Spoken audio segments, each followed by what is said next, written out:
पाकिस्तान मुस्लिम league नून की senior रहनुमा है हिना परवेज भट्ट साहिबा, उनसे बात करते हैं।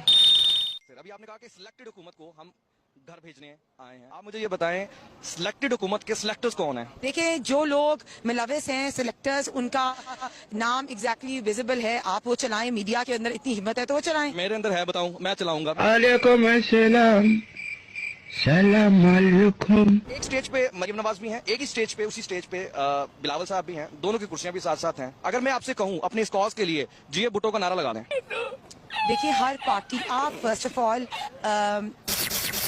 आप जरा जीएनएन या किसी और मीडिया चैनल का नारा लगाएं। जीएनएन जिंदाबाद, समा न्यूज जिंदाबाद, सीएनबीसी जिंदाबाद, एक्सप्रेस न्यूज जिंदाबाद।